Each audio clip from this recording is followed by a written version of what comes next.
All right, welcome into another day of your daily Devo. My name is Pastor Rick. I'm here to take you through the tail end of chapter 4 in the book of James. And so come on down this journey with me. Yesterday we talked about submit to God, resist the devil, and he will flee from you. Draw near to God, and he will draw near to you.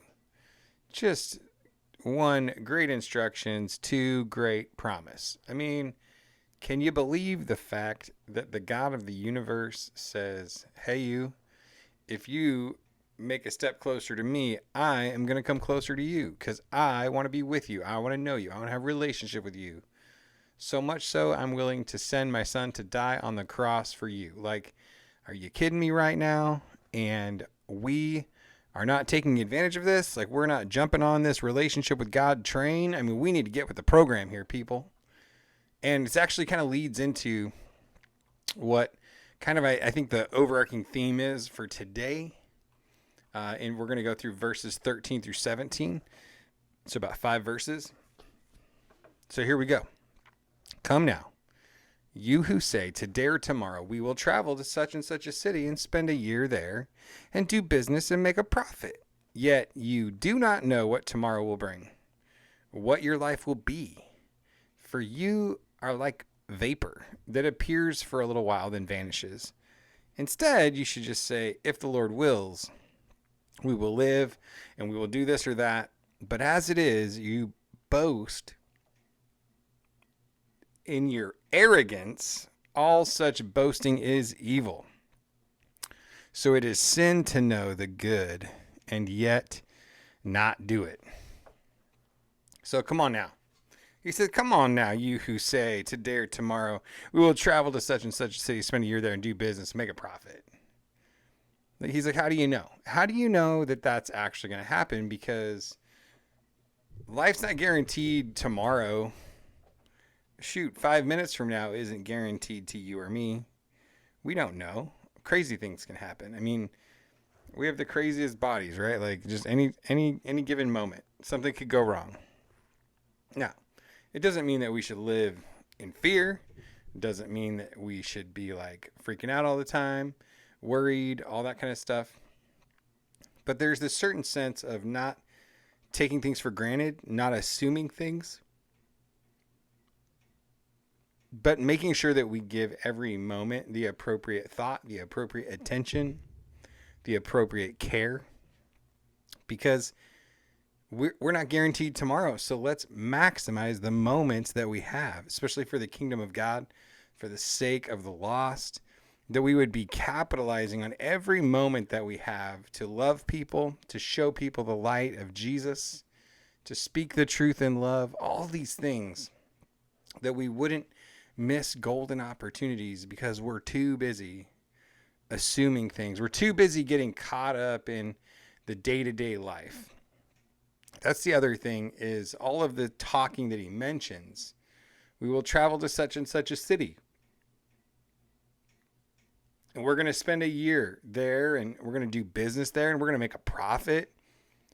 Yet you don't even know what tomorrow will bring and what your life will be. So don't get so caught up in trying to do business and make a profit that you forget why you're here, that you forget the ultimate reason why you are here.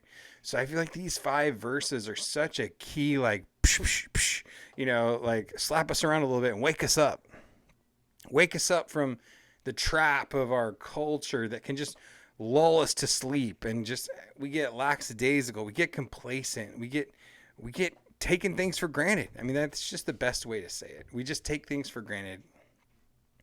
Take our relationship with God for granted. Take the gospel for granted. We don't proclaim the truth like we need to.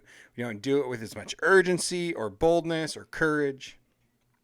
So we want to make sure that we're staying focused and we leave everything in the hands of God. We stop and we acknowledge him every day. Submit to God. Resist the devil. He will flee from us. So you just say, hey, Lord, not my will, but your will be done. Let your kingdom come. Let your kingdom come. Let your will be done here on earth as it already is in heaven. But as it is, you boast in your arrogance. All such boasting is evil. Now listen to verse 17. So it is sin to know the good and yet not do it. And I think that's a natural outflow of this kind of complacency that can kind of settle in. I don't think that they're not doing the good that they're supposed to be doing, maybe permanently not doing it. I think that they're just they're planning on doing it tomorrow.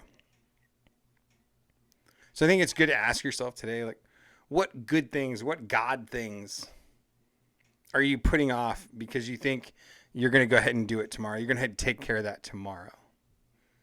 And maybe it's something that is to such a degree in your life, maybe it's even sin. Because maybe you've said no to that good thing long enough that it's like verse 17 says, so it is sin to know the good and yet not do it.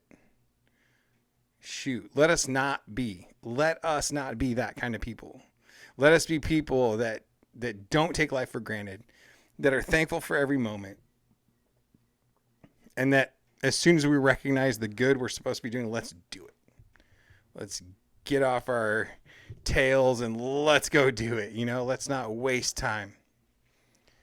So I hope you're encouraged today not to take any of your moments for granted, because you're but a vapor, here at one moment and gone another. So let's capitalize. Let's take advantage of every moment that we have for the kingdom of God, for the glory of God. Share the gospel, be bold, be courageous, love God, serve him with all of your heart. Hope you're encouraged today. God bless you. Have a great day. I'll see you tomorrow.